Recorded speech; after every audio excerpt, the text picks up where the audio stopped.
Uh, Let's try that again now that I turned on your volume. oh, okay. Well, then apparently everybody saw me for no reason, but there was a reason, an important reason, and that important reason is I'm a troll. Anyway, welcome everybody to the Printer's Devil, a little Lovecraftian inspired mini series we're doing here on Dirty 20 with some pretty wonderful people. We're going to start off with a little bit of a cold open, and then we'll jump into the, lukewarm open. I kind of ruined everything with my patter, but this is just how it goes sometimes. Welcome to Bat Kyle. Um, so, after the dolls, sleep might seem like it was not inevitable, but no matter what's taken, no matter what mindfulness, meditation, whiskey, whatever would normally help, you just you slide into a dreamless sleep probably faster than you would think. Um, Coffee won't keep you awake. Stimulants won't keep you awake. Running around in your underwear with one boot on won't keep you awake. It was just, it was a long day. And as everybody fades into the blissful arms of Morpheus, the scene changes.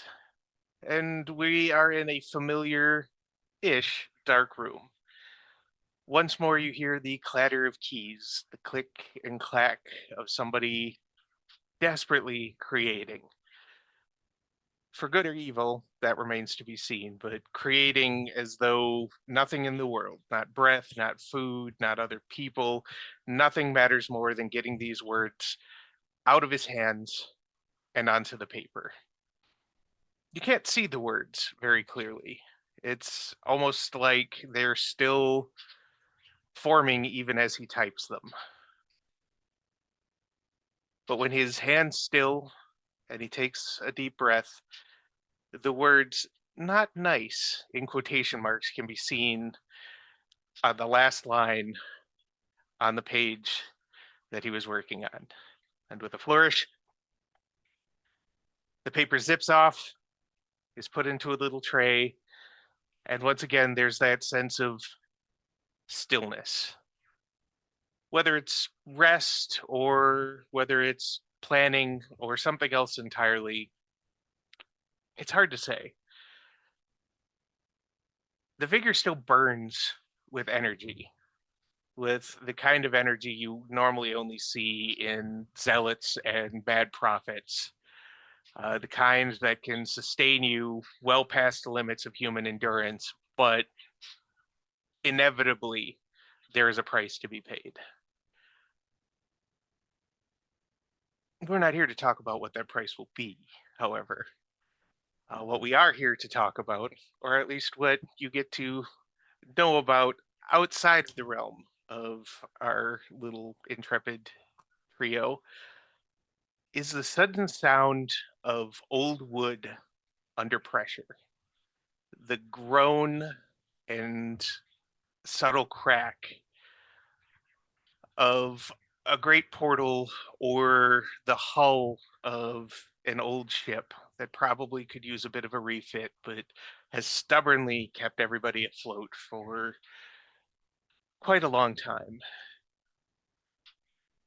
It isn't the sound of claws on wood or teeth or anything so overt. It is the sound of immense pressure slowly winning a battle. The figure glances over his shoulder for a moment, and a bit of light reflects in eyes that don't look like they see this world anymore, but they do see something. Those eyes are nervous. Those eyes carry anticipation, but it's the kind of anticipation that you're not sure if it's joy or fear. And either way, it is immense and all-consuming for a few moments at least before the hands raise the head turns back, and more paper is wound into the printer. And that's where we'll get to our introductions for now. With our little scene. This is, of course, a hot potato introduction. I will not be denoting more than the first person to introduce themselves. And we're going to start with our wonderful Discord daddy, Kevin. I was waiting until somebody called me that on stream. That is probably the most flattering thing I have ever been called in my life. You have no idea. Anyway, let's start talking about our community because that's what it's really about. We are gaming now. Well, very shortly we'll be gaming 6.5 nights a week, so essentially 7 nights a week, and no end in sight. But the only way that that works is if we are much, much more than a gaming community. And we are. We are a community first, friends first, and we game as a way to share time and space and love with each other. So if that sounds like something you'd like to do, pop into our Discord. Please do that. If somebody could post that for me, please. It is one of the truly nice places on the internet. And to call me Discord daddy of one of the nicest places on the internet is the biggest compliment I can imagine. And on that, I will hot potato this over to Janet. Hi, hello. I'm Janet, and in this game, I'm Dr. Sophie Jackson, who is psychologist, good at deduction and people reading. And I hope I survive this game. And on YouTube and Twitch, I'm streaming and doing reviews and interviews and streaming games conference. I soon plan to stream games too, but right now only game events. And I'm also posting on Substack my reviews that I'm recording. And I hope soon more games plays. And now I'm giving potato to Sarah. Hey y'all, my name is Sarah. I go by Sans on the Discord. I am on the channel 5.5 nights a week. Yes. Tonight as Juliet Morningstar, the paranormal debunker. On Tuesday as Hecate. I date people who shoot me. Wednesday. Our Mask Oracle Force game as Nightwish. She's gonna have a problem next time. I've already been told. Thursday, I am the DM for the City Mist campaign, Deviant Paradox.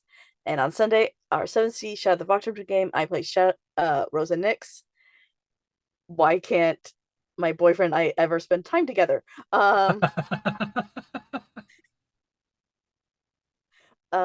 When you can't find me here, I am over on Forceplay Punks, currently as Big Bad Wolf. We'll see how long that lasts. I am also in the competition for Face of Halloween, because it's that time of year again. I'm currently 12th in my group. Yeah. So go vote for me over there. And I am working with the Scar Adventurer on Tango Productions, doing stuff and things that'll come out eventually. Yes. And they're all my links. You guys make me feel like I don't do shit all day. It's like you're all doing 27 things. Anyway, before we start, I invoke my executive privilege in a positive way for a change.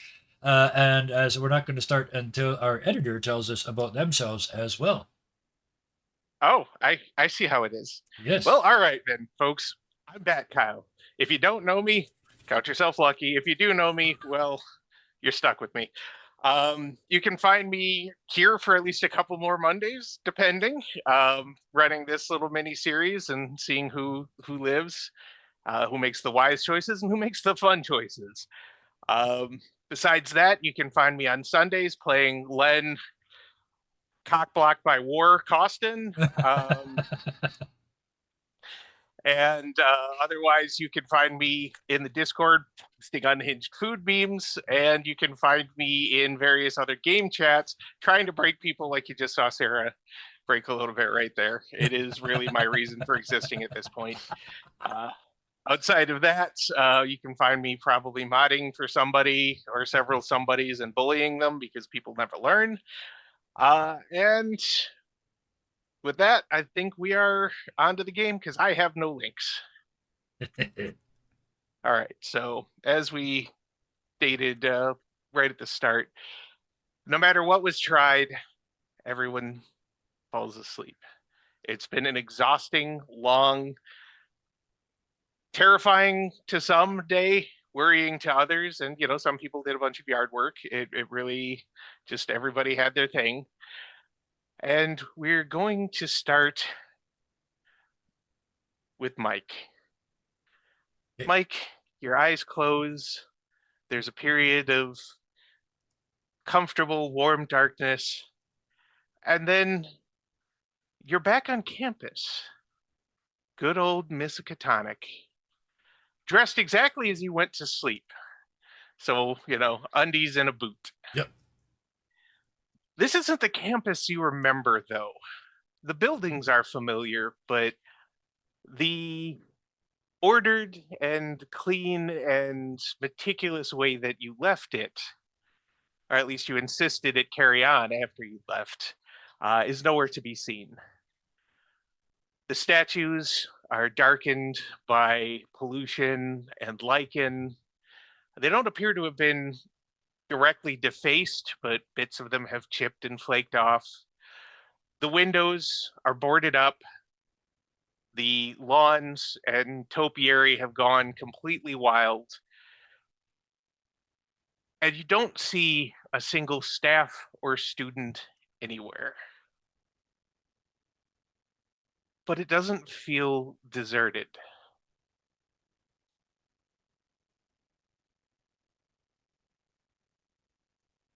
Walk towards if there's a sense of eyes watching me or something. Mike faces his shit. So if he feels like somebody in this building's watching him, he's walking towards that building. Okay, the first building that his feet carry him to is the economics department of all things. Like all the others, the windows are boarded up, the glass is cracked. Not all of it. Some windows look like, you know, they'd still be fine with a good scrub, but there are boards haphazardly put up behind them, and no doubt the lack of handyman knowledge and ability evident in the inexpert way that these things have been just nails go in until it stops falling kind of thing. Very much speak to frantic activity by people who just don't have that experience. Yeah. The door is not blocked or locked as far as he can tell, but the hinges are incredibly rusty, way worse than they could have gotten even in the time since he's been gone. This isn't just, oh, there was a little rain or nobody's been greasing them. It's it's encrusted. Yeah. Yep. They screech and flake and kick bits of things everywhere as he pulls the door open. And deeper in the building, he can hear a skittering and whispers of voices, but not really what they're saying. Yeah, I know it's a dream, so I'm not necessarily in control, but his urge would be to go, you're not supposed to be in here. Who is this? Like somewhere in his head, this is still squatters. Yep. Yeah. And yep, he can absolutely do that. He doesn't really get any sort of reaction, but the whispers and the surus just stop when he speaks out loud with the conviction of somebody who knows that he is still allowed to be here. Yes, yeah.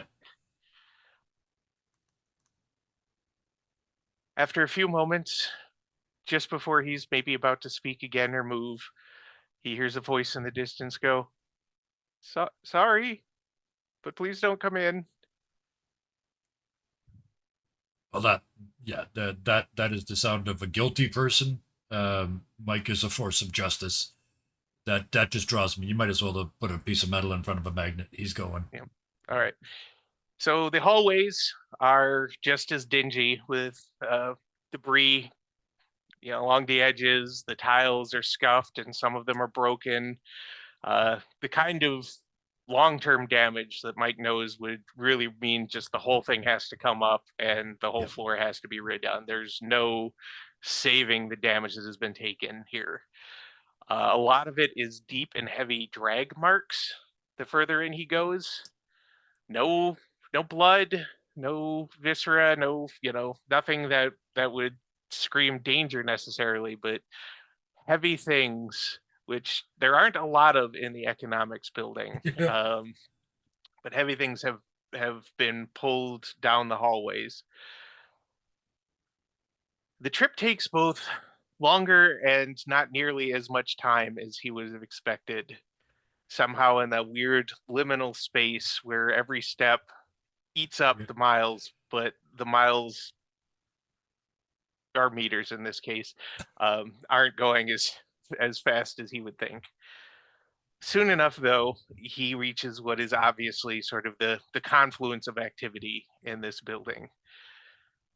And that confluence is a barricade in a doorway made up of piled up desks and uh, piled up drawers and piled up filing cabinets with just a small area that looks like one could navigate through if they're somewhat agile, and looks like it could be very easily closed off if somebody were to shake it up just right and drop wood onto the whole mess. Uh-huh. If Staring Kevin at were you. Mike, he'd go find another way in, but he's not. Mike is Mike. Mike is Without putting his head through the hole because things fall and heads come off. That's not Yep. smart. But crawl up so he can look through. He just wants to look into the room and what's beyond. But it's not like I just did shy. It's like what's going on in there. Yep. Nope. He does so, and what he sees is it does look rather like a squatter's camp at this point. It's, there's a small fire, there's a hole in the ceiling with a bunch of bars over them that the fire, like the smoke seems to be mostly going through. There's a lot of blackening around that hole to show that they're not very good at directing that smoke, but they're trying. Yeah. There are some rather soiled and battered looking sleeping bags. There are some crates that look like they had food in them, although you can't really see anything in them. The crates are open, you just can't see anything in them at the time. Yeah. And you see two probably students still wearing their Miskatonic U sweaters. Ooh. But they look like they've definitely seen better days by far. They've got the scraggly beards of people who shouldn't try to actually have a beard, Yeah. but don't really have a choice. Me till I was 40. Yeah. Yeah. Exactly. And, their clothing is torn and patched and greasy. Their shoes are held together more by duct tape than anything else. Their eyes are red rimmed, their hair is wild, and they look up in terror when they see Mike. One of them grabs a barbecue fork, like the closest thing to a weapon he has in hand, and says, "We won't go." This is might sound like a weird question, but chat brought it up. Often at universities that have uniforms, there's something about the uniform that tells you what year they're in. Is Okay, that? yep. Can I tell? I don't even need to know which year specifically, but are they like close to seniors or are they? They're juniors, actually. It's the striping on the sweaters that tells you that they're both juniors, and they both appear much older than juniors normally would. Yeah. Part of that could be the dirt or the early lines in their faces, but they seem aged by their experiences. So yeah, they're like 18, 19. In that case, his response is, "Oh geez, put that down before you hurt yourself, hey? I'm here to help. Get this shit out of the door." Nobody's ever here to help. And if we move things out of the door, they'll come and get us. If you don't move things out of the door, I'll come in there and get you. You want rescuing or what? That is a good point. And his voice cracks a little bit. And after a moment, they share a look, and then kind of listlessly, not like they they just don't want to, but more like they don't have a lot of energy. They come over and they start moving and lifting and pulling things down, making just enough If room. it's allowed, Mike has normally Mike has half a dozen Werther's originals in his pocket. Just What pocket? Just cause. He's in his He's in his underwear. Okay, so he reaches for his pocket and they're not there. Never mind. He normally carries them and he was going to give them to him, but now it's just this is when you look down and go, "Oh shit, I'm wearing my underwear and a boot." Yep. Yeah. So yeah. Yeah, not the old prison wallet there. It's, Yeah. You probably don't want these, eh? But yeah, in that case, he just starts helping from his side, like pushing stuff down off the pile to make it easier for them. and they try and catch things. They're like, shh, don't make too much noise. That's how they find you. Who finds you, eh? It's not safe yet. Just come in. We'll pile some things back up and then we can talk. No, let's go outside, eh? In the sun. It's all creepy in here. It's much creepier out there. No, it's just out there. It's okay. Eh? They look at each other again. Let's face it, locking yourself in the room there wasn't doing you very much good, eh? You got food in there? Water? Some. We're running really low though. I don't. And all I you don't got even to know. fight this bad thing is a barbecue fork. The school isn't exactly known for having collections of weapons that are easy to get to. And Whoever you are. then the gleam comes into his eyes. So pitchforks, not a good plan for you, eh? Turning a rake into a spear by snapping the end off, eh? You're not engineers, are you? No, we're not. And nobody who's gone to the maintenance sheds has come back. Yeah, well, those are my fucking sheds, eh? Let's go. They share a look. Follow the crazy man in his underwear. And they follow the crazy men out there. Yep. Yeah. And that's where we're going to put a pause on Mike. Yep. And we're going to move to Juliet. Okay, that was a great scene. I'll mute now. Just like with Mike, you yelled at the doll that it wasn't you who kicked the dolls, even though of course none of it's real and it's obviously somebody messing with you. And no matter what Juliet tries, coffee, student popular stimulants, calisthenics, doesn't matter. Eventually, either she falls asleep on her bed or she falls asleep wherever she was when it was time to sleep. Where do you think that would be? Probably her bed. Okay.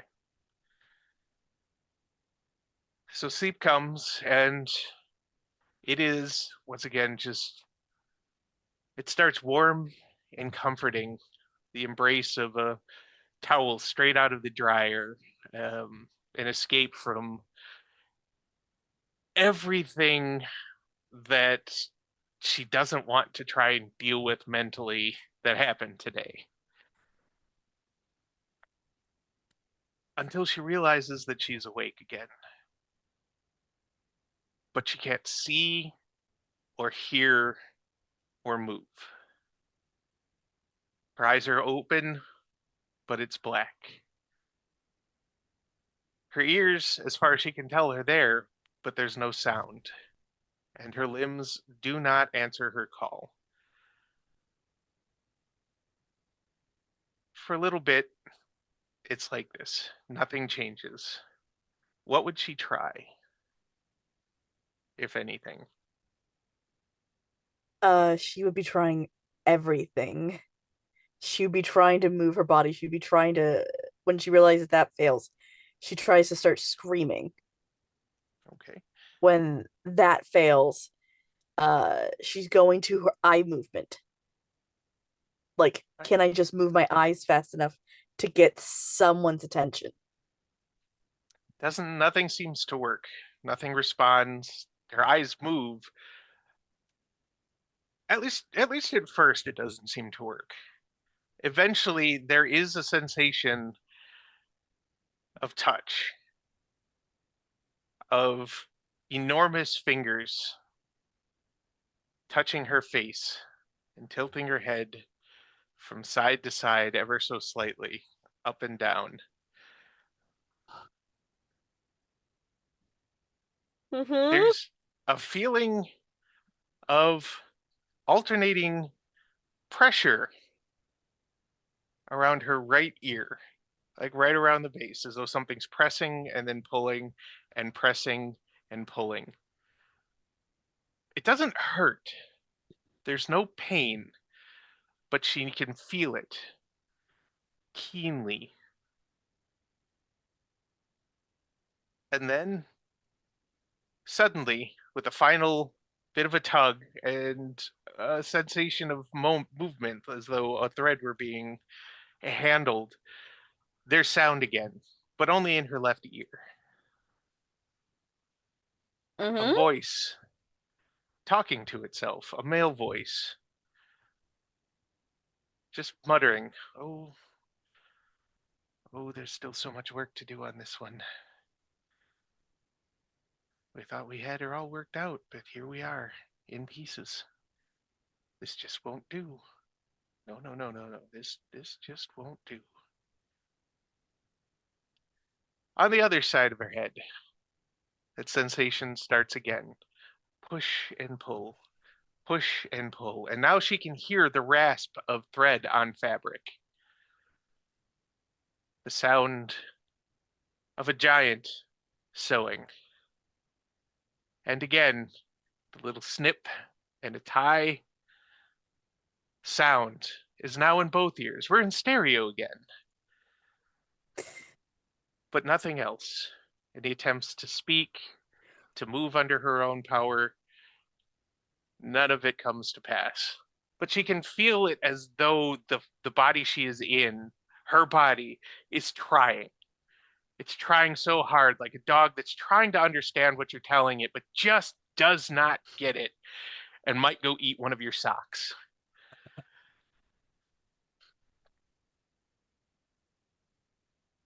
Pressure on her shoulder.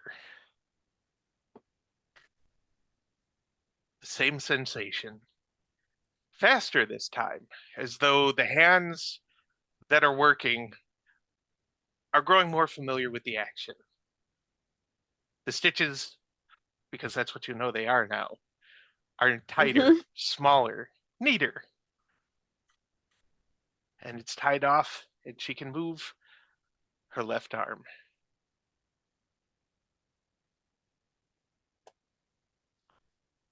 Then comes the fun part. Her right eye.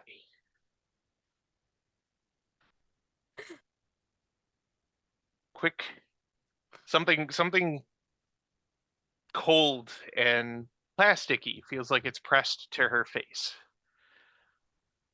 Quick stitches, in, out, in, out, in, out, in, out.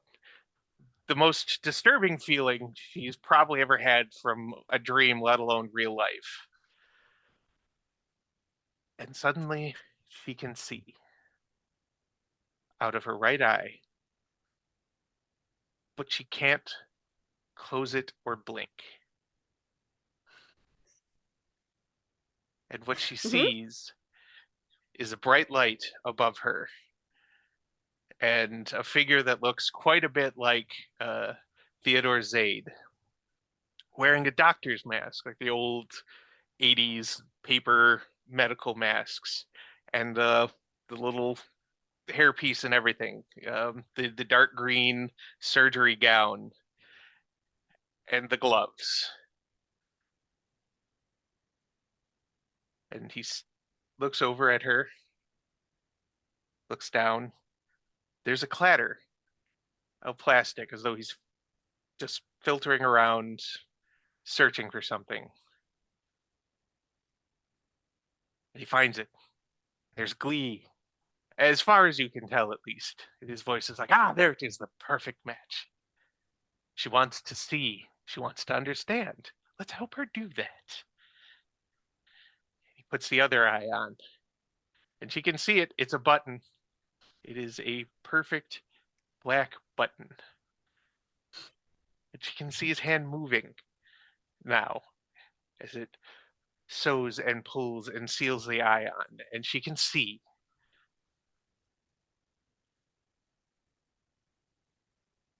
He pauses then, looks down at her, studies, flips her over, flips her back over.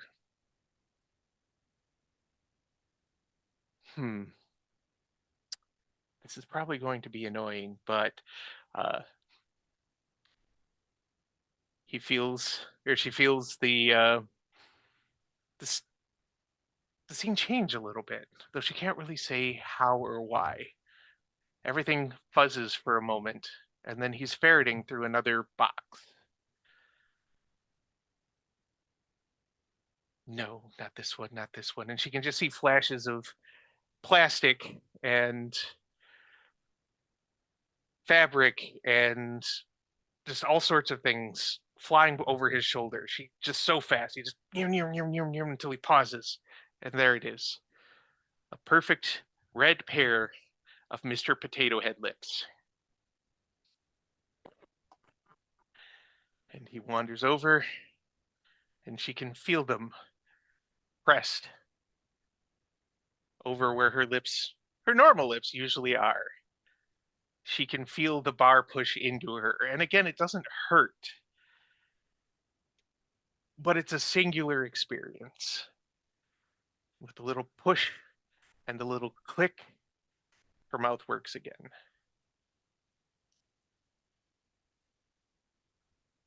Does she do anything with her power of speech?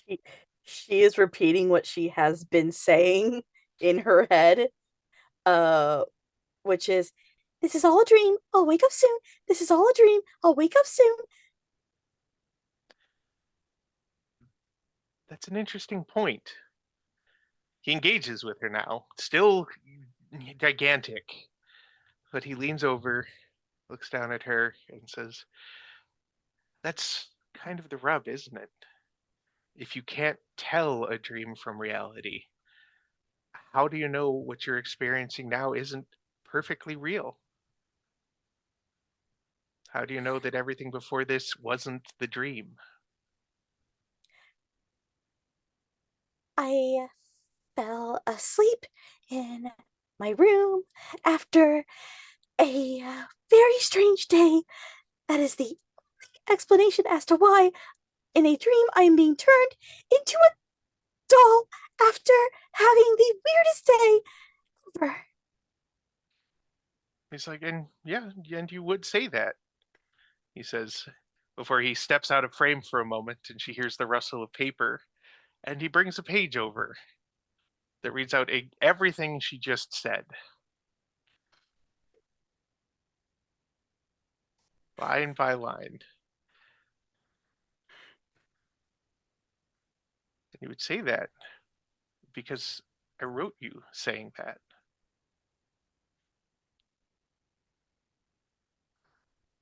It's just a dream. I'll wake up soon. It's just a dream. I'll wake up soon. This job is the weirdest job ever. And he looks down at the page and turns it to show that everything she just said is now on the page, and he sets it off to the side. And he sighs deeply. He's like, I always felt like my character work was one of my weakest aspects when it came to writing. For the longest time, I just never felt like I understood people well enough to make them believable on my pages. Do you have any idea how frustrating that is? And as he's talking, he picks up the needle, a giant bone needle. Looks like it could have come from a whale rib, for all you can tell. Slightly curved and threaded. And he ferrets through a few things before he picks out a nose.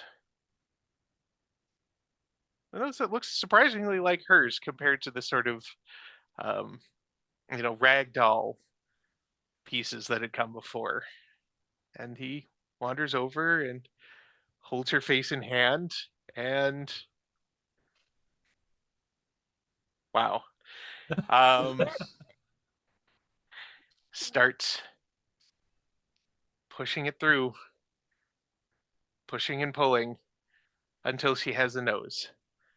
There's not a lot to smell here. It mostly smells like fabric, like yarn, plastic, solvent, like a warm room that somebody doesn't have sufficient ventilation for.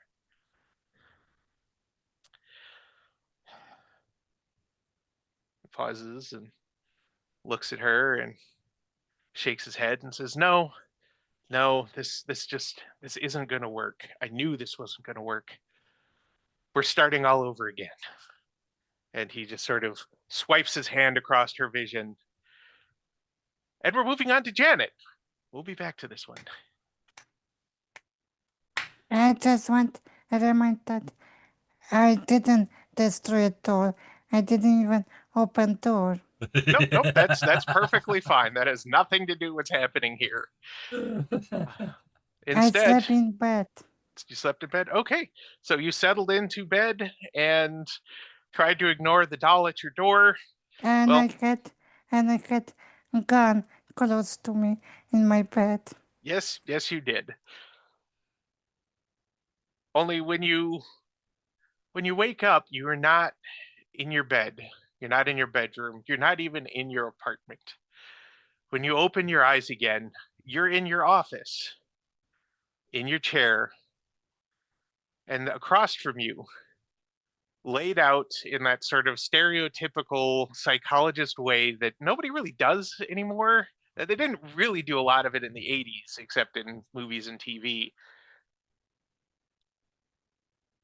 Is herself, Dr. Sophie Jackson, on the couch, hands folded over her stomach, looking exactly like you look, as though somebody had stepped right out of the mirror and sacked out to start therapy.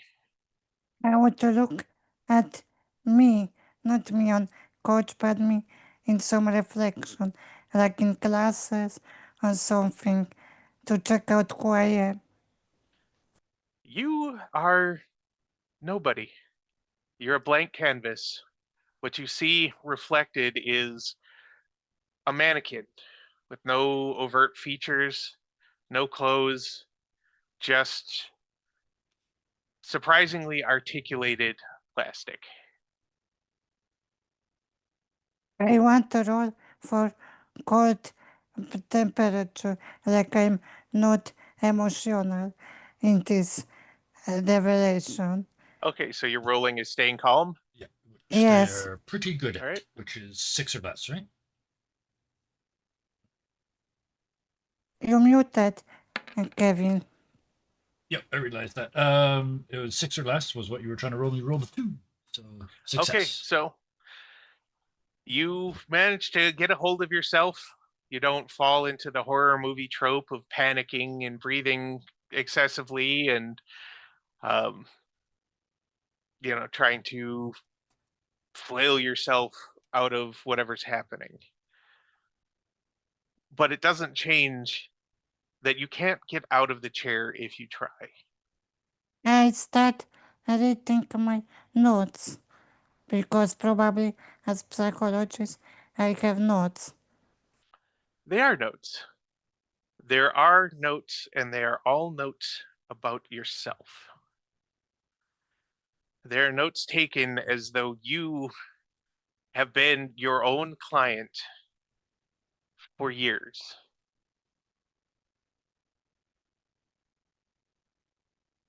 They read out your history, the things that happened in your childhood that you possibly didn't even remember, the little traumas and hurts that pushed you, as it pushes so many people into the field of psychology to try and understand how people work, why people are the way they are.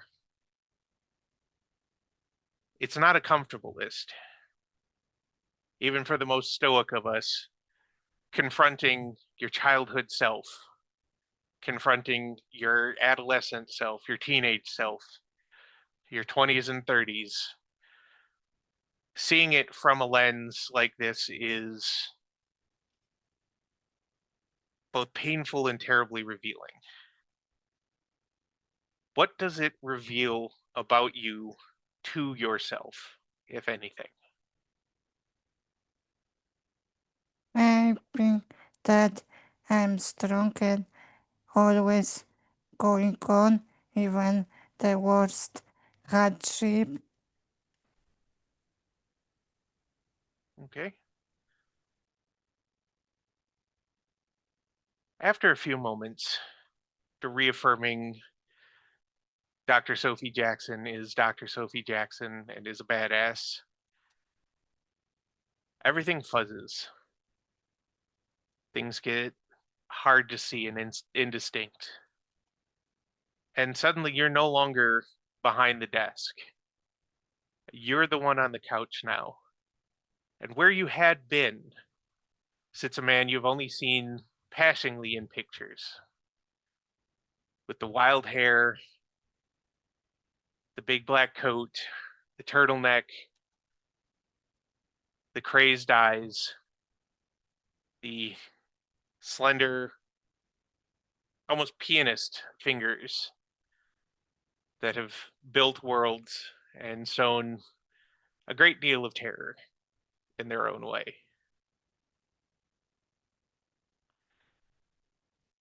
And he looks at you as you lie there, unable to move, still able to see, still able to hear. And he sighs. It's like, I didn't intend for you to be so strong. You were supposed to be the middle ground between our pragmatist and our non-believer, which aren't, as people might think or say, aren't the same thing. They're not the same thing at all. I'm glad that you appreciated the house. I figured if anybody was going to get what I really wanted them to get out of that experience, it was going to be you. I'm also glad that you didn't burn it down. I have plans for that house later. And writing a way out of that is Sophie will be thinking, oh no, what the plans? But she didn't talk, only thinking. that's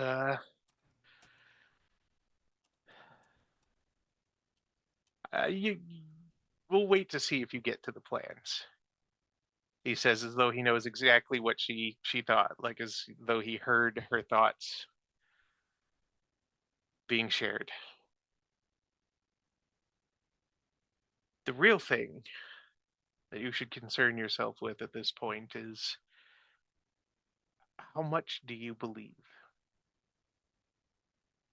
Because that's the key, really. That's the thing that people don't understand. At least they don't understand it in the right ways. Belief is power. Power over minds, power over hearts. And if the belief is strong enough, if the belief is coherent enough, power over reality itself. Most people don't I, believe that strongly. I believe that's something unnatural, and something beside your mind's too big to understand. Exactly. I'm so glad you get it. This world is so much bigger than people understand. There's so much more to it. They're looking at it through a keyhole, as though they can see all of creation and understand everything that is, everything that was, and everything that will be. And they don't realize that none of that matters. And it's so limited. I gotta tell you, I think you're one of my best characters. But we're gonna have to see. We're gonna have to see. Because that's the thing. I don't know how it all ends yet. And that is terribly exciting. But if it is against it's my will, or you will rethink. You're not wrong. Wills will clash. That is inevitable. The thing is, all I have to do is tip the scales. Just enough. And they'll continue to tip themselves for me. People already believe. I just need more to believe. And this book is going to be that thumb on the scales. It's beautiful. But enough about me. Tell me, Dr. Sophie, why are you still pursuing this? I know you can taste the danger.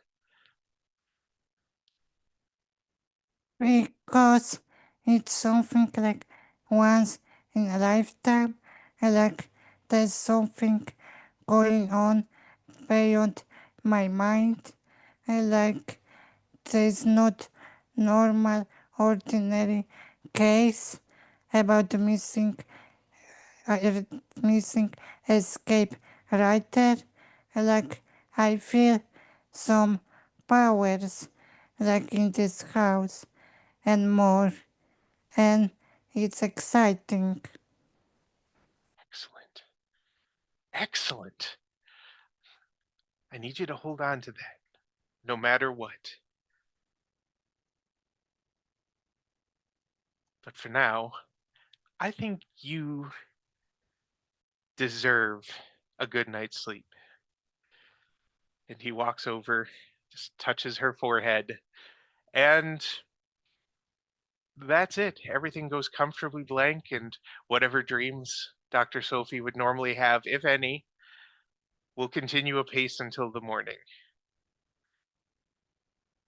But for now, we need to revisit a decrepit, spooky campus.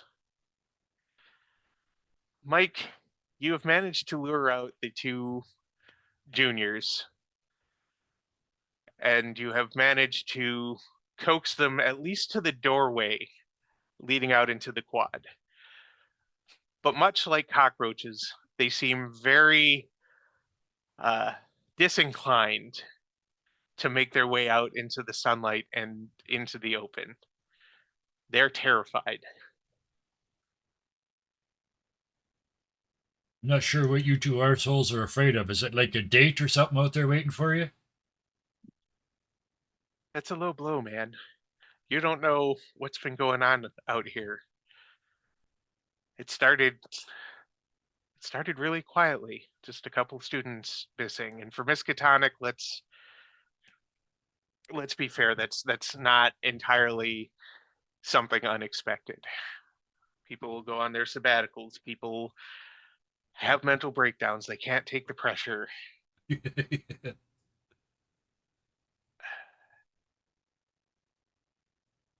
But then it kept happening. And the faculty just said, it's nothing, don't worry about it. Nothing's happening. We've got research projects going on. They kept coming up with reasons that people weren't here anymore. Some folks tried to leave. We don't know what happened to them, but we don't think they got out because nobody's come back. Not students, not teachers, not parents, not police. Nobody. People started getting scared, started barricading themselves in their rooms or classrooms. And every night, the screams would start it. We don't know who. Nobody who ever looked or tried to look could tell us what they saw. Just more people were gone. From everything we could gather before things got really bad, it's centered on the library. But we don't, we, he's like, he gestures to him and his friend who hasn't said anything to this point. Perfect. Yep. His friend has that 1,000-yard stare, and now that you've gotten them out more into the light, you can tell there are streaks and threads of silver in hair that should never have been, at least not this early, without some sort of very rare and weird genetic condition. Yeah. On the other hand, this is Miskatonic U. This shit happens like every Thursday, right? So yeah. To a certain degree, yes. Yeah. To a certain degree, yes. Welcome in, Raiders. I'm going to pause just for a moment. Just say hi to our Raiders. Thank you for coming in. And please be warned that this is a Lovecraftian inspired game, so there will be madness, possibly body horror, death, terror, and sometimes my terrible puns. So be prepared for everything. Diving back into character, the young man who introduces himself as Frank Newcastle, says, we're not brave folks. We're not adventurers or explorers. We fully expected to leave here and live our life in ledgers and accounting software. I don't think we're getting out of here, though. For all I know, we're the last ones left. I don't know if you've ever seen a horror movie, but there's always the last one always gets away. So I think somebody, and he kind of stops and grins, somebody brought up something they couldn't put down, eh? You heard that phrase before around here a lot, I'll bet. It's practically the motto of the university, eh? You're not wrong, but usually he gestures around at everything, and now that you've kind of stepped out and looked around again, you notice that things aren't, even for as decrepit as the place had become, with the stonework being overgrown and blackened, with the topiaries, the decorative bushes and trees and grass having completely gone to wild. The angles of things just don't seem like they're lining up anymore. Yep. Corners seem like they have more degrees than should be possible, and they never look the same anytime you look at them. Yeah. Mike in non-Euclidean spaces, that's bad. Out of everything that's happened so far, this is the first thing that makes Mike twitch. Just non-Euclidean geometry. Nope. It floats and writhes just at the edges of your vision, kind of like floaties, but far more bothersome.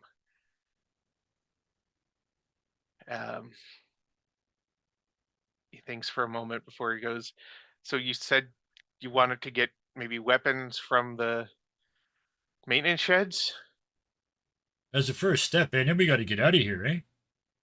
Yeah. Like you don't stay in hell, eh? You find a door and you leave, right?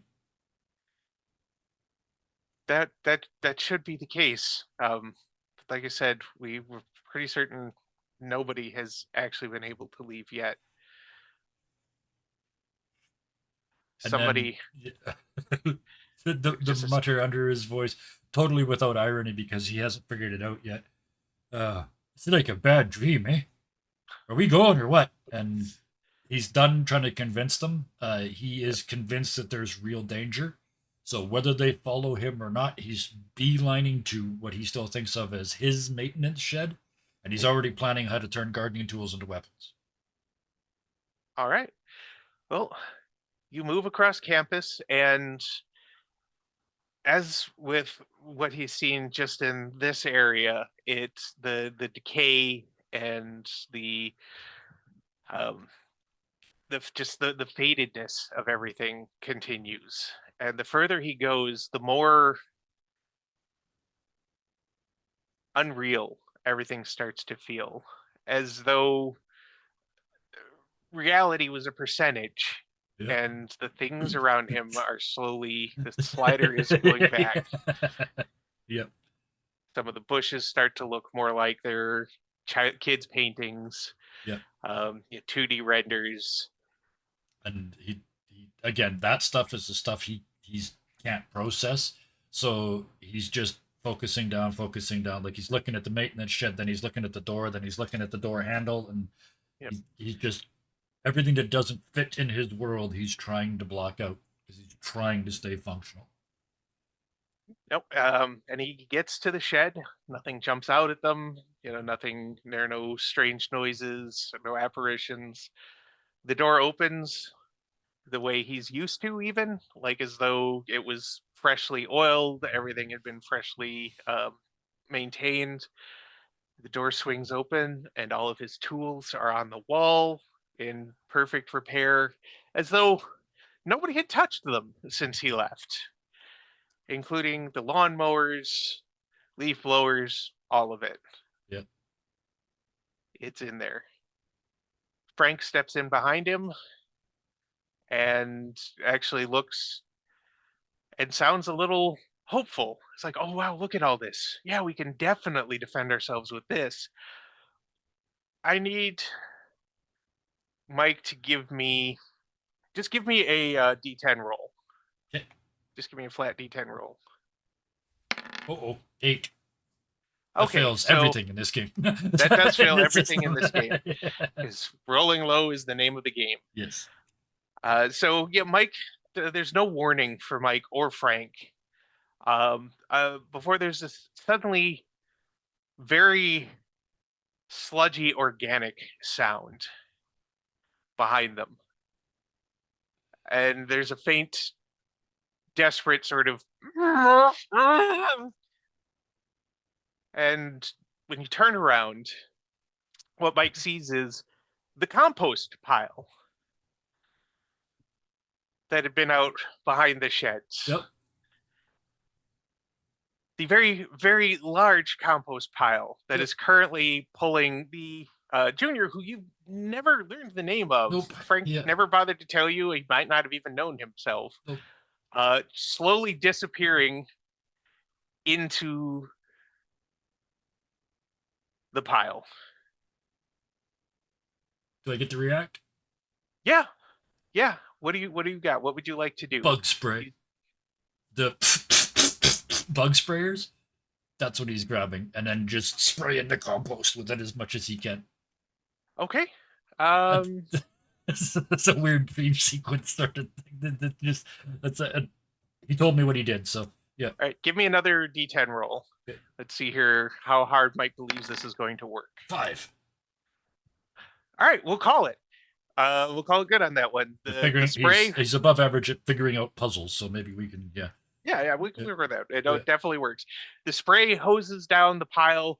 The pile quivers and twitches as though there are solids inside of it, but the solids don't make up most of it. Right. And it just this horrible gagging sound extrudes the lower half and bits of the upper half of the nameless junior. What they get back is pretty much bone that hasn't been digested yet, and everything slightly below the navel. Yeah. Oh, yeah. But the pile twitches, growls, like it's trying to talk to you, but there's no way that you can understand what it's saying, and rolls off. And you can see it digesting the grass in its trail Uh-huh. before it heads off behind a building. Look over at Frank. Buddy, that's fucked. That's like, all he's this got is to why- say. Yeah. It's like, this is why we didn't want to leave, man. Fire. Fire would probably be a good idea, eh? And he starts looking around for flammable shit. There's got to be like lawnmower fuel and Oh, yeah, there's- oil and yeah, There's oil and gas and and probably a couple barbecue lighters. Yeah. barbecue lighters, and there's some sprayers that they could probably put stuff in. Oh, there you There's go. definitely- Yeah. Replace the poison, the bug poison with gas. I don't care if they mix. Just fill it up, close it, and it's like build up the pressure. So yeah, and a lighter. He's building a little tiny flamethrower. He is All right. really good at fixing and creating machines and electronics. So Yep, I'm not even going to make you roll for that one. We're just he's gonna call thank it you. that. He's in home. He's home, right? I put it in Yep. chat. Mike is home with a capital H when he walked into his room, and it was still the same as it was before. So Yep. yeah, and he builds two of them, one for Frank and one for himself, and very, very obviously not looking at the half a person on the floor. All right. Well, Frank is definitely looking at you like you're the last anchor to sanity and hope that he has. Yep. Can't necessarily call it hero worship because there's, half a fellow student on the floor, but Yep. he's putting his faith in you that you can lead them out. And he says, so what now? Do we try and find a car and escape? And he kind of raises an eyebrow at the mention of the car, and he says, I think we just head to downtown Arkham, eh? Because Miskatonic's right on the edge of Arkham, right? Yeah. Yeah. There's a little separation, not as much as there used to be. By the Oh, 80s, Perfect. that gap is closed a fair amount. But Yeah. So his plan is to beeline it right through the trees in the forest to try to get to Arkham. Okay. Straight You lines. guys Mike set moves in out in a straight straight lines. line This is through why the he's not going to live. Yep. And as they disappear into the tree line, this perspective shifts. Oh, I love this episode. Juliet, you are back to not being able to see, hear, or move. But it doesn't seem to last as long this time. After a few moments, it actually feels like she's rising out of cotton, maybe some sort of packing material, and she can hear right away, not perfectly, but she can hear right away, and she can feel her limbs more than she previously could, but she still doesn't have great control over them. She feels herself gently laid out, and she hears a sort of tink tink tink like of metal on glass. A few moments later, something wet touches her left eye. It swirls and it shifts and it moves. And then there's a sensation of breath, a lot of breath. Thankfully, not badly smelling breath, but breath nonetheless, across her face. And she can see out of that eye. And she sees Zaid once again above her, but this time with a little palette and a Bob Ross haircut and a paintbrush with some water. And he goes, "This is better. This is more concise. This is also more fragile. That's what I'm going for. I think that's right." And he paints her mouth, and she can speak now if she wants. She has control of her mouth again, and it's this perfect cherry red pair of lips.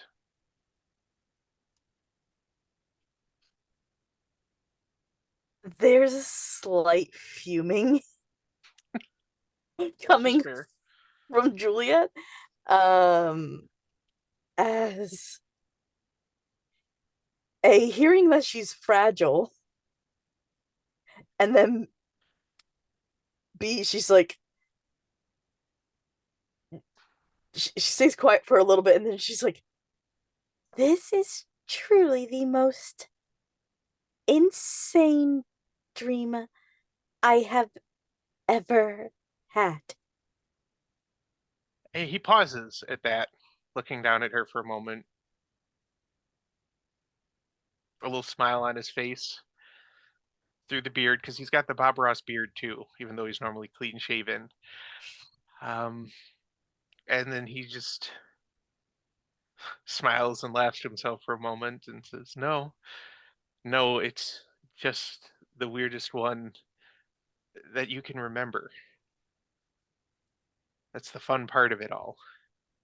And he goes and taps and gets the other eye and leans over and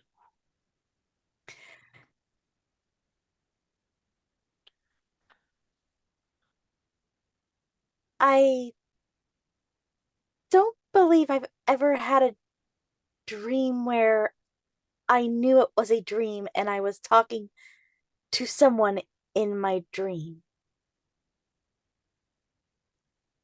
well, not that you remember, no. But that's the thing about dreams. You wake up and you've had this vivid experience. You've made an entire world in your head and populated and given it a history and played out these fantastic stories in them. And when you go to write them down to try and capture a little bit of that magic, it's gone. Gone like candy floss in water. Just fades away until all you're left with is a memory of something that felt like it should have changed everything about you.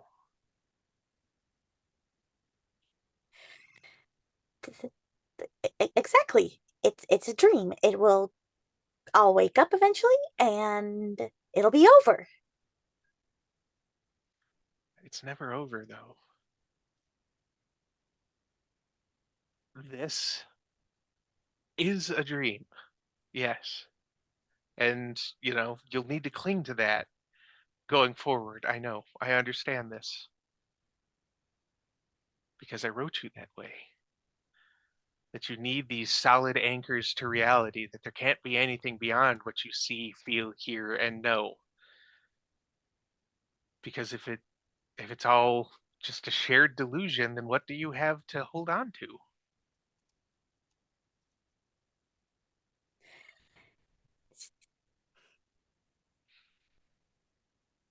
I am now having philosophical conversations in my dream.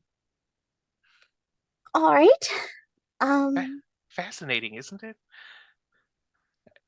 The best part is when you wake up tomorrow, you're going to have to decide for yourself how much of this comes from you and how much doesn't. Is this all you? This whole it, experience? if it's a dream based upon science, neuroscience dictates that a dream is simply the subconscious trying to rationalize the events of your day.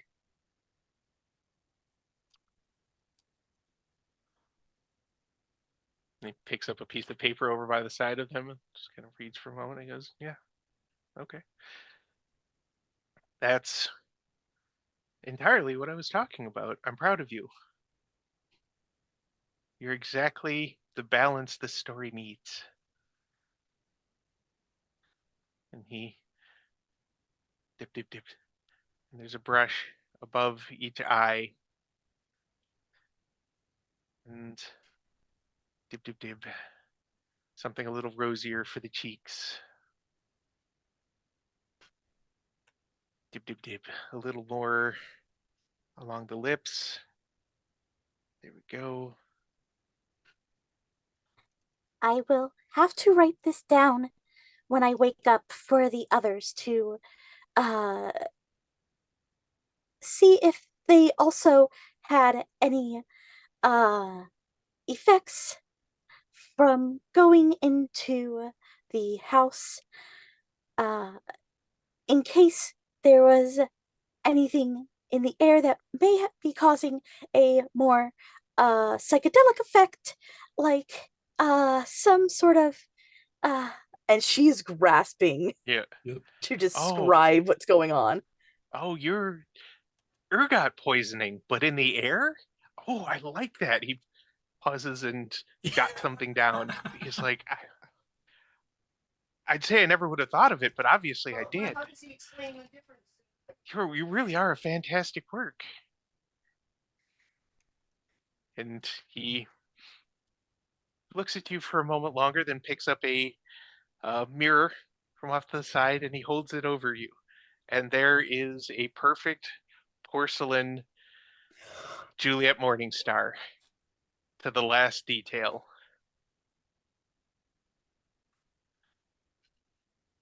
It's like,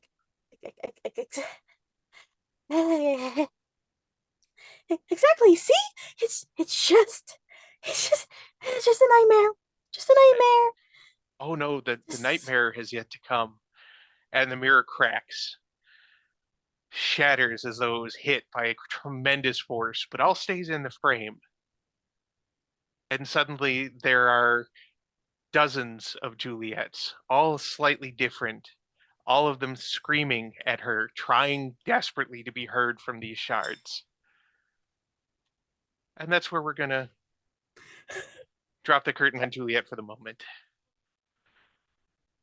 Bet you're glad you didn't. Oh, bet you're glad you didn't bust that doll when it was at your door last night, huh? Yeah, yeah. Oh god. Oh no. And I'm over here thinking of Mike go, oh. Oh, well, don't worry, Mike. We'll get to you in a moment. Dr. Sophie, you, after your little strange little dream that you had, that starts to fall away from your memories as soon as you wake up. You awaken entirely refreshed. That was a I Oh, go ahead. I will still not because Dr. Sophie like to write all her dreams. Okay.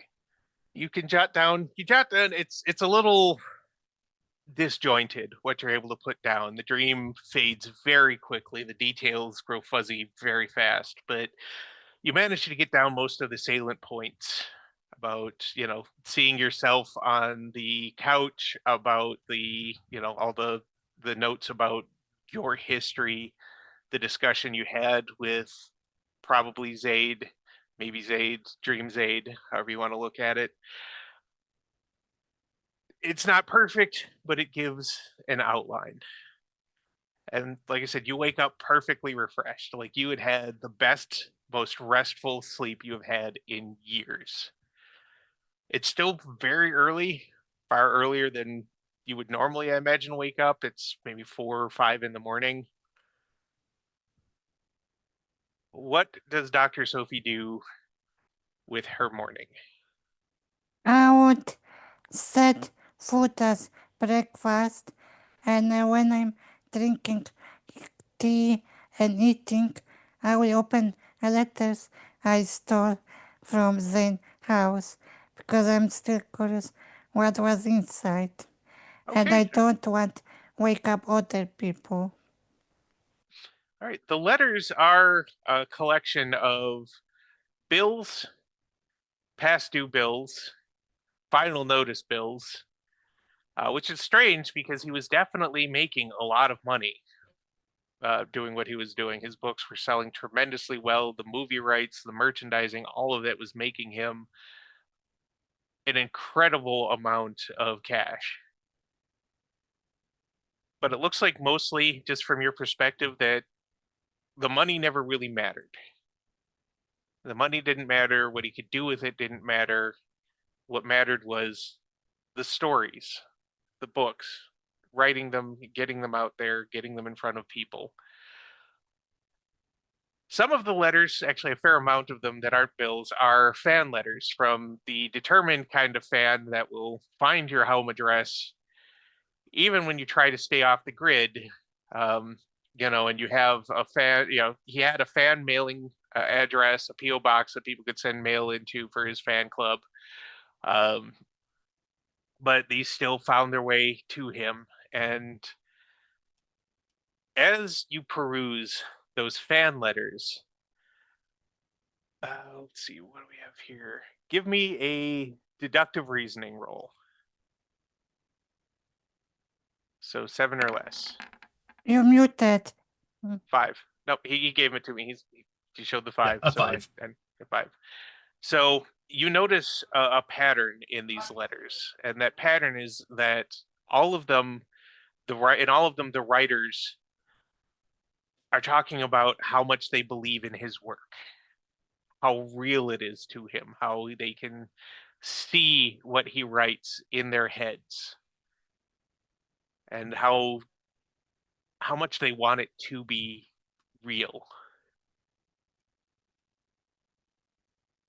There are, of course, a couple critics among the bunch. People complaining about how certain sentences were structured, or, oh, you should have gone with this ending. The usual dross people toss about when they're jealous of somebody else's success and capabilities and are just looking for any sort of little thing to nitpick. And your role is good enough to pick that up too, that these aren't seriously literary critics. These aren't published authors or anything. It's just sour grapes, really. And a few of them are threats. Most of them seem to quote various scriptures. I'm not saying that all of them were, any specific religion, so much as it's scriptures from all different religions. All of them decrying his work and how he's, taking away the faithful and clouding minds and corrupting the youth. And once again, things that are rather commonplace for a lot of writers, but especially horror writers. Threats to burn his house, threats to burn the publishing house down, threats to hunt him down and end him for the safety of the youth, to save souls and what have you. And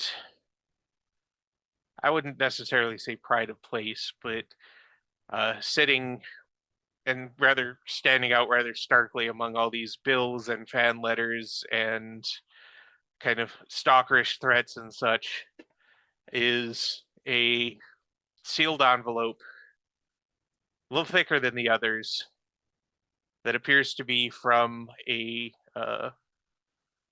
legal firm addressed to Theodore Zade. And it's post dated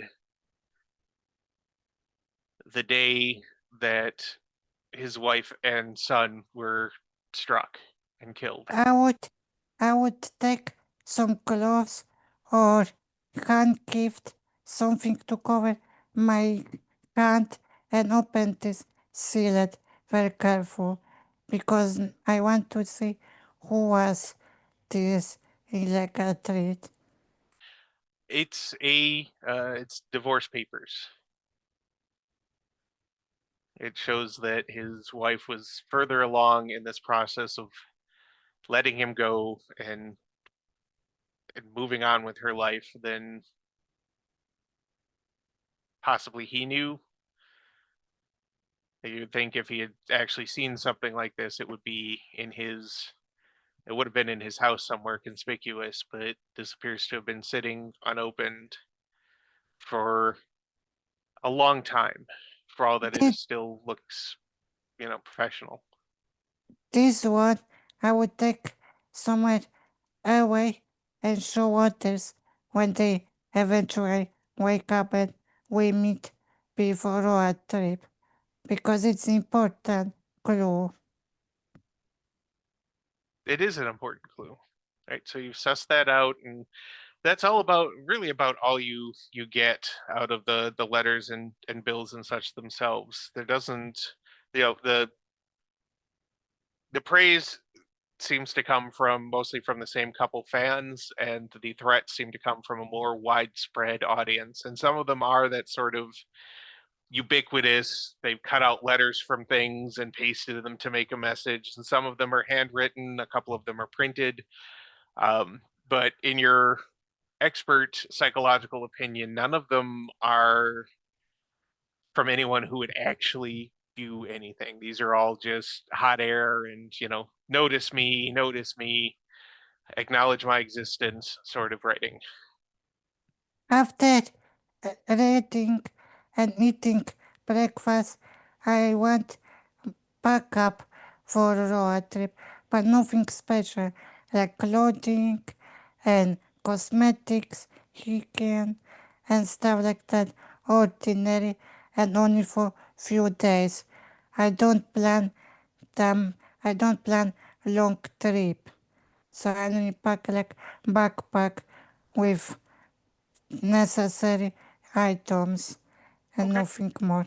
Right, so you get packed up and you're the first one ready for the trip, and we're gonna pause there, and we are back to the trees.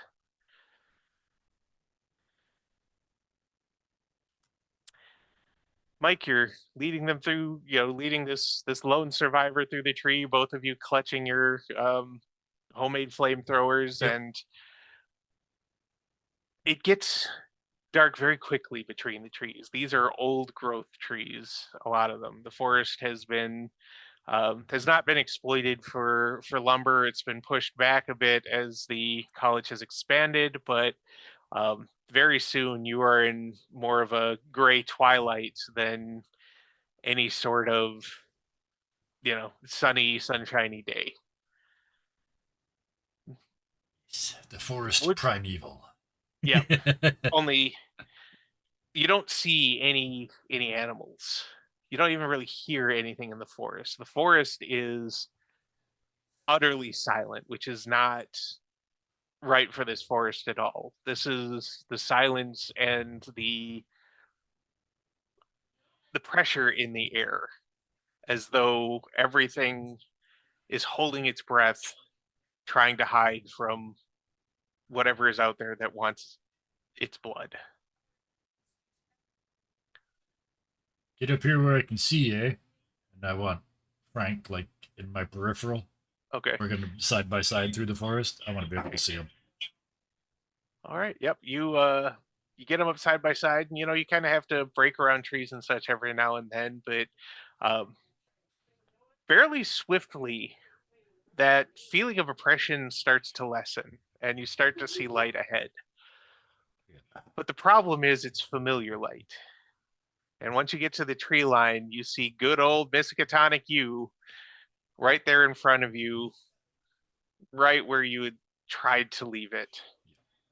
Yeah, and Mike's like a fisherman and an outdoors person. He knows he didn't get lost. He knows he didn't turn around, but he still has no idea that this is a dream. Nope. No clue yet. Nothing's happened yet. That's even the garbage, or even the compost heap eating the kid. That's still, it's Miskatonic. Shit happens. Yep. He is probably Like, the highest tolerance for weirdness out of everyone in the group. Somebody brought something up that they couldn't put down. It's the oldest mistake in supernatural studies, right? Yep. And he is a pragmatist. He doesn't, belief or not doesn't matter. He just watched a compost eat a dude, therefore it's real. Yep. Yeah. He did. And Frank is obviously like that one thread he's got is fraying badly, because he was expecting to be able to get out with you through the forest, and they're right back there where they started. And there's sort of a shoulder slump. Oh, I should have seen that coming, eh? Okay, so what is your position on black magic, eh? I was studying to be an accountant, and while some people might consider that some sort of horrible sorcery, I have never known it to and he just kind of gestures wildly at Yeah. everything. Like I don't know that accountancy can cause this fast. Like it could, maybe cause the school to close and cause this to happen eventually, but we're gonna die here. We might, eh? But not without fighting, eh? It's like, well, I suppose if we're gonna go out, we might as well go out fighting. Um, it's like, do you want to try something else? Like I said, everything seemed to be centered on the library, but that seems like a death sentence. Nods and say, yeah, well, if you go head on at a problem, at least you can see the fucker coming, eh? Somebody Yeah. brought something up. There's somewhere there's going to be like a circle or a pentagram or some kind of shit like that. We need to find that and fuck it up. I need to fuck it up. Okay. Okay, yeah, let's do that. Inside, now that I think about it, fire might not be a great idea, eh? Let's go back to the shop for a minute and make some weapons. I think fire would be a great idea for everything, but okay, we can make Well, some not when weapons. you're standing in it, dummy. Oh, yeah, that he does look a little chagrined at. He's like, oh yeah. Well.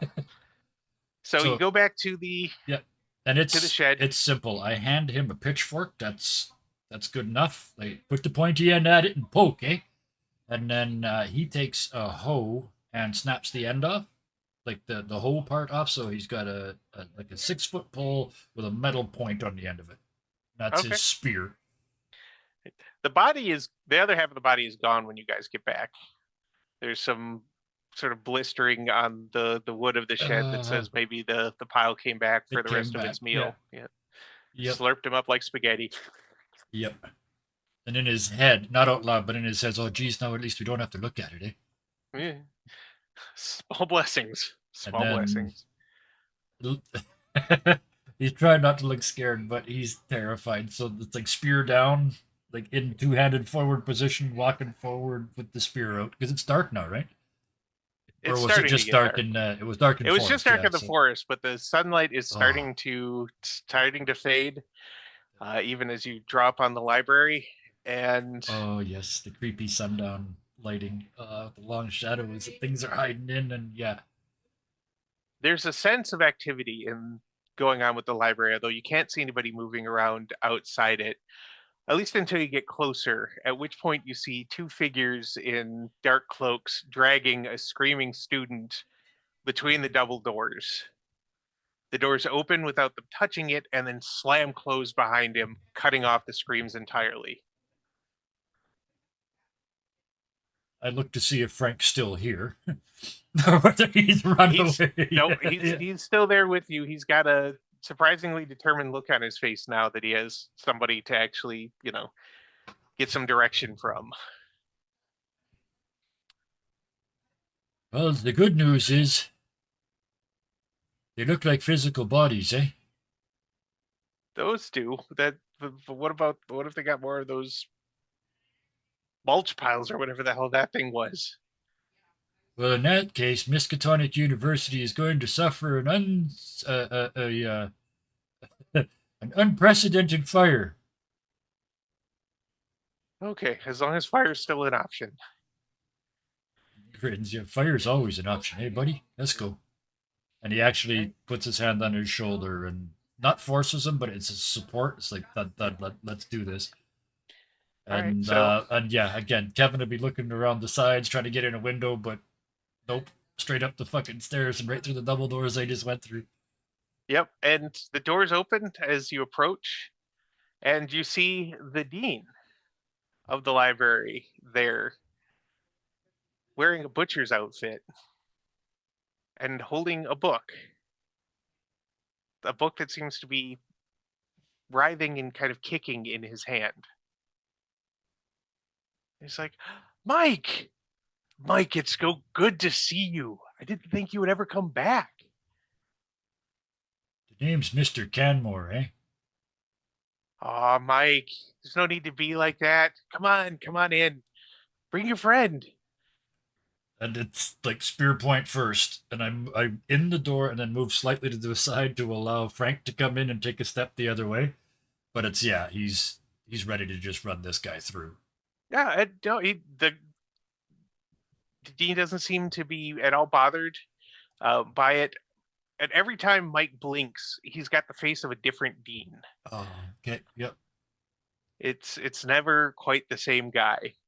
The book he wraps his arms around because it seems like it's really fighting him, and he says, come on, you're just in time." Who'd you summon this time, eh? "Oh, this isn't on us. This is something else entirely. But we're working on it. We're working on it. We've got some of the greatest esoteric minds here." I also know you lose 3 or 4 of them a year, and they just kind of go away. Eh? You got Yeah, more this is profs on sabbatical for 20 years than any other university in history, eh? yeah. We try not to talk about that, and we pay some very important people to make sure it stays that way. It's better for the world. And he leads you through, and the shelves are mostly bare at this point. You Uh-huh. can see there aren't really many books on it.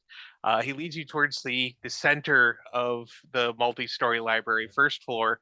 There's a huge single table now with what looks like a lot of librarian-esque figures sitting there. Just people who just give off that energy that they've spent their life around these books and have made their life these books. And they're eating those books. Each one of them has a book on a platter and delicately cutting out a page that screams quietly, and stuffing the page in their mouth.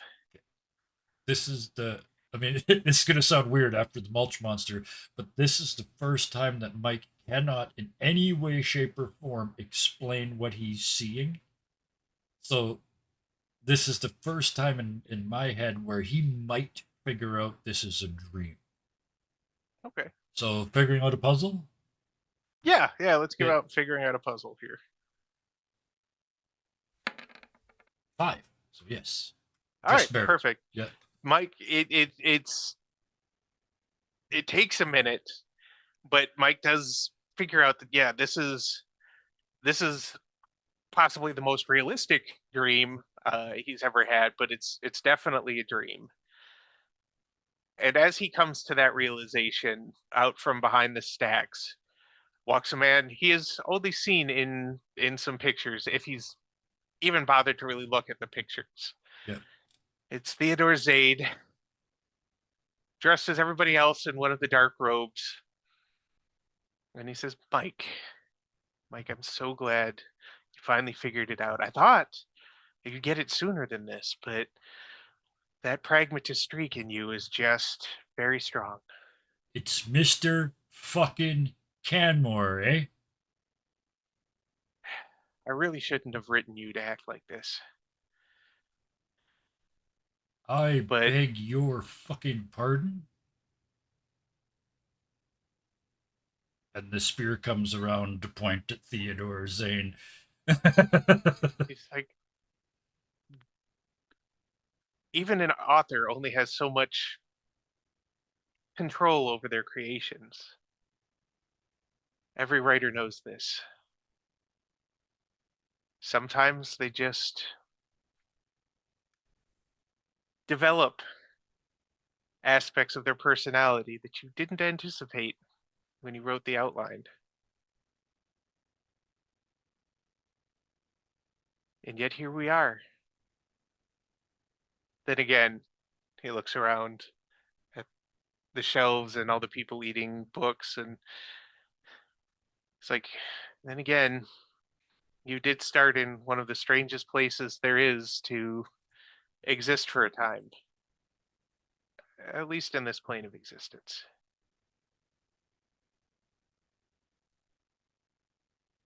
And you can see him. I'm doing it right in my head. Yeah, I'm supposed to say this out loud, otherwise you don't know what's going on. He's going over his whole life in his head, trying to find spaces, like trying to find gaps, trying to find stuff that wasn't written, because he's getting goosebumps on mic mode. he's afraid that this guy's right. Like super confident Mike has just been punched right in the reality balls. Like he just wait a minute, I'm a fictional character, and And he's looking for gaps. there are gaps. At least here now there are gaps. There are pieces where there should have been memories Yep. that he can't access right now. Yep. And Zayd just smiles and shakes his head and says, even a writer can only develop a character so much. The hoe handle falls on the ground, just clatter, clatter, clatter. He's also forgotten this is a dream. And he's looking as terrified as Dead Kid did Yep. when they came and got him. He's broken. And Zayd just shakes his head again, and there's a somewhat paternal, fond smile on his lips as he makes a little gesture, and Frank just sort of floats past Mike, and as he floats, he begins to compact, screaming all the while. Skin and limbs become cover and pages. Clothing vanishes into it. And by the time it reaches Zayd's hand, it's just a book that says Frank Newcastle on the cover. Zayd flips through the pages for a moment, looks around at all of the people eating, and this is when Mike can realize all of those books that they're eating are Zayd's books. Yeah. Different editions. Yeah. And Zayd tosses the book up and down for a moment, the book of Frank, and says, you'll convince yourself this was all a dream when you wake up. But you need to remember something, Mike. Something very important. And he takes a bite out of the book, just to pull home, like he's biting through cake. Yep. And it screams and bleeds. And as he chews, with the blood coming down his chin, he just says, remember, Mike, you are what you eat. And then Mike wakes up. Yeah. And then Juliet wakes up. Everybody wakes up. Dr. Sophie already woke up. Dr. Sophie, Yeah. did what did good in her little encounter, as it were. Object lesson: do not answer the door at 3 a.m. Not a bad lesson, really. Juliet is taking whatever she can and she's writing it down furiously. All right. And much like Dr. Sophie, Juliet can get down sort of the overarching experiences. Some of the detail is lost because it just burns away very quickly. And it's the same for Mike if he's trying to remember or write it down. Just Mike's response to that when he wakes up is to go into, because he's in a hotel, right? Yep. Yeah. So into the bathroom, turn on all the lights, crank them up to max because they were all adjustable, and all those big shaving lights above the mirror, and just like it's like he's looking for the words. He's trying to see if he's a book, like he's that broken, and then puts his hands on the counter, has a deep breath. Oh, geez, what would your dad say if he saw you like this, eh? And that grounds him, and then he starts to pack. And in his pockets of his, he's got that vest thing with the big pockets. Yep. I want to make a specific list because he made me make this list before we came on live tonight. So in his pockets is a folding pocket knife and strong monofilament fishing line, like the 20-pound fishing line, a full roll of that, and a package of Beeman's gum. I don't know if you ever had Beeman's gum. I don't think I've had. It's not minty like the rest of them. It tastes exactly like those pink candies that you get at the theater. You know, they get the big long tube of pink candies. Never mind. Apparently, it's a Canadian thing. Yeah, it tastes pink. It doesn't taste like mint. Anyway, it's also sticks of gum, not squares. Is it like winter? Is it like wintergreen? But wintergreen's still a mint, so this isn't. That's what makes it so weird about Like it's Hubba gum Bubba? that's not a For mint. me, Yeah. for me, it's weird because Polish theater don't have gum, only popcorn. Oh, okay. Got all the name of the candy. I forget. I don't even think it had a name. It was just a whole big long stack of pink circles in a red, in a clear plastic with red writing on it, and you had to untwizzle the top, and then you'd pop them out one at a time, and you'd go through like all 24 of them in a 2-hour movie, and it was about 3/4 of a pound of sugar, and not much more. Anyway, They sounded like weirdly packed Mentos. kind of, but not that Mentos sort. Again, Mentos is still minty.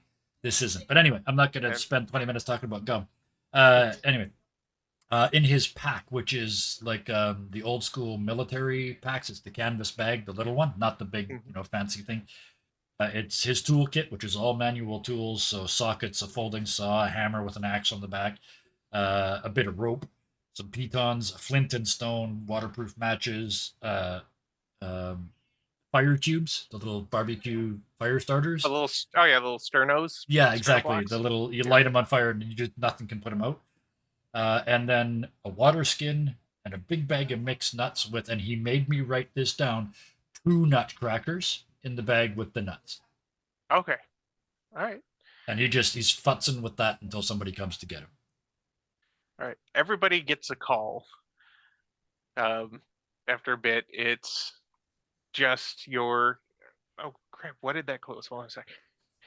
Oh, apparently they were called rockets, according to Rockets. Huh. he who knows all. Let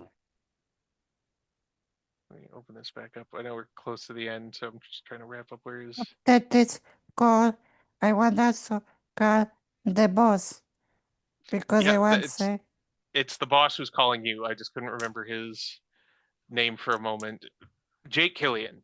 Jake calls each of you before you can call him, just asking for you all to come to his office for a little debrief to see what you've managed to get so far. So he sends the car around, and the same gentleman from before in the nice sort of Lincoln town car with plenty of space loads up for you whatever you packed. I also ignore door in front of my door because I don't want mess up with this thing. I don't crack, don't throw away, just ignore when I Okay. go to car. Yep, the doll is still there with the little pile of broken porcelain and then the nice picked out in slivers. Same for Juliet.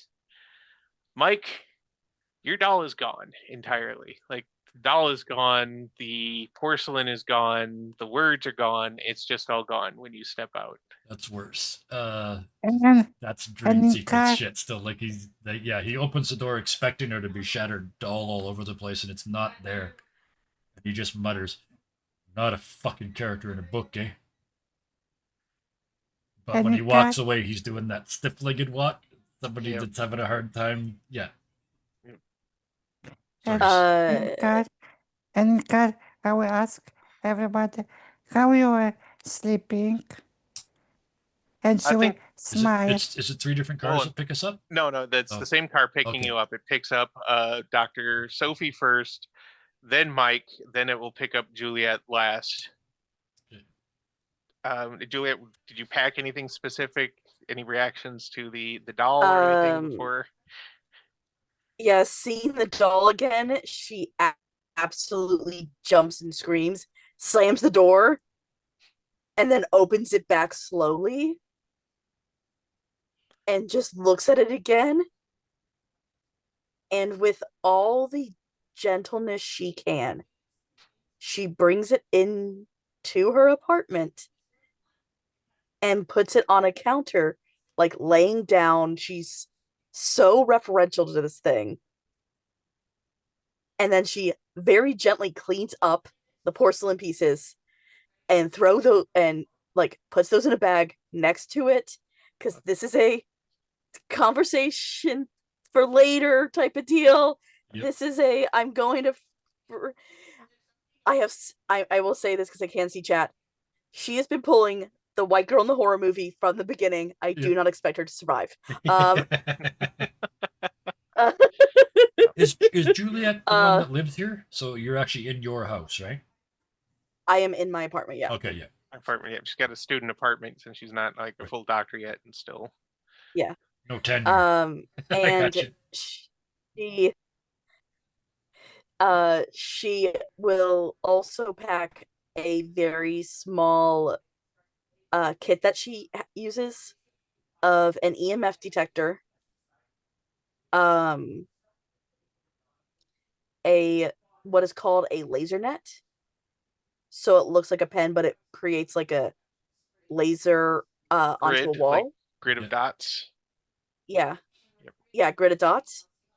And she will also grab because I do know it was around then. It is called a spirit box. Mm-hmm. It rotates very quickly um through different radio stations in the possibility of hearing something unexplainable. And I feel like those are the three she would probably have on like bought. So she has those three. She's bringing like clothes with her. Um, and when she gets into the car and Dr. Jackson asks about her night, Sophie goes so pale that it's obvious she does not want to talk about it. I forgot to say, but I also packed dictator or something to audio recording. Audio recording, yeah. Yep, Uh, you can get they had the little, I don't remember if I think they were pretty big in the 80s. They were the recording. Mhm. And The Polaroid. 1983. Here's where it's cool to be old. 1983. I I was in will- grade 11. I got my first Walkman, and Yep. it actually want- had a recording. It actually had a microphone on it, so you could put a tape in and record your classes and stuff. So yeah. I want also Polaroid because Oh, maybe nice. Yeah. I took photos. Yeah. Yep. Mhm. Okay. Yep. So you've got all that, and um, feels like nobody really wants to actually discuss much on the way to the office. Trying to figure I'm out if Mike would curious. say The- anything or not when asked. I mean, he The- wouldn't have said anything, but asked directly by Sophie. Go ahead, Juliet. The only thing that she does say is something to the effect of if this is just if this is the dream, then no. This is reality. This is real. This is real. This is real. All right. So And it's all very quietly to herself, like and that's Right. perfect because Mike was trying to figure out whether he was going to say something or not. He hears that, and oh, I hate this. He shuts down. He's not going to comment. He's just going to pretend he didn't hear the question. But I hate Mike. I will be stretch. I will be stretch and say, in long time I didn't get that good sleep, and she will be quiet like that. And there's just on top of everything else, there's just a tiny bit of hate in Mike's eyes. It's like you rested last. Oh, and he's trying not to, right? Oh. It's not her fault, Yeah, right? But yeah, there's there's a little bit of like anger. yeah. That's There, when even in you know when you Juliet go in into that. work in the morning and somebody says, "Oh, I had the best night's sleep last night," and you got to bed at 4:30 and got up at 6. It is like that. Yeah. Just that look. So I'm not gonna hurt you, but I don't like you right now. Yeah. Oh, She's- poor Dr. Jackson's getting two very Mean nasty mugs. looks. Yeah. She will be like, whatever. And she's a psychologist too, so you would absolutely see. I presume you'd be able to at least figure out that neither one of us had a good night, right? That's Yeah. I think that's Yeah. pretty blatant. Mike's emotions are on his face. He doesn't hide anything. So Yeah, neither does Juliet. apparently, because we're written that way. Oh, that's just like Mike's just like skin crawling every time he thinks about that. And he reaches for his coffee. Oh, maybe I wonder if he wrote. He reaches for his coffee. I'm not having my coffee. Like he's trying to break the logic of the book. Everything he does, he just. I didn't You get to realize the what a rugged office and- individualist he was. Yeah. you get to the office and you get up to you get to the building, you get up to Jake's office, and he's looking a little worse for wear, like he's still sweating this whole issue. Probably not for the same reasons you all are, but he asks for a little synopsis, and for speed of things, we'll just he just kind of brought him up to speed on what you found, and on esoteric pieces of it at least. I will also now give people this letter about divorce.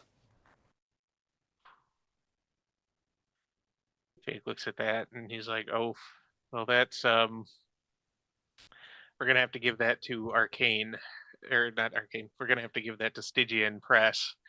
Um, they're still kind of representing him at this point because, well, we found his agent, Steve Willis, the guy who went missing. That was the guy who tried to hack you all the pieces in the diner. His apartment was empty. Bravo. Nobody could track him down. Great storytelling. Bravo. Yeah. So that's a dead end. And he realizes, he's like, oh yeah, that's a Dead end. dead Yeah. end. He's like, but it sounds like you have something with this map. So he's like, here's a credit card, here's cash. He like actually puts out, spending money, credit cards. He's like, expense everything. We'll get you a car. Just need you to get out there as soon as possible. And the clock is ticking on this. Just I be have, safe and find the book. I have Is- question. Oh. What will happen with us if we don't return from this middle of nowhere? Well, we've insured you all already, so we'll get a small payout as a company, and hopefully that will defray some of the costs of this insurance policy. Probably not, but that's the best that I can promise you, being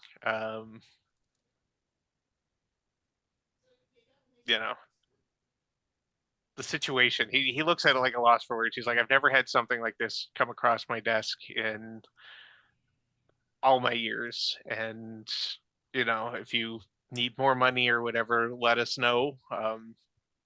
Call from wherever you are if possible. He puts out his cards. Okay, we've got that. Go ahead and give me, what are you basing this off? Juliet? Because Juliet is a fan of Zane, and this thought of I'm just a character in one of the books, and when he was like, oh yeah, the time is ticking, she was wondering if that reminded her of anything from Zane's books. Yeah. that She makes wants to perfect prove sense. to herself that it was just a dream, and if it was just a dream, things wouldn't be repeating like in the books. Oh, she won't even have to roll for this one. She'll remember as a fan, as a big fan of the books and part of the fan club and everything, that the being short on time to stop the great evil is kind of a staple of the books. Like, it's not nearly as terrifying. It's not nearly as tense if oh, you've got 8 months and they get it done week 1 or whatever. So this is definitely an element of his books, although usually the clock isn't ticking on a big insurance settlement. It's ticking on an entire town being taken over, or something horrible being let into the sea, into another world. This is an aspect of his books, but it's not an aspect of just his books, if that makes sense. Yeah.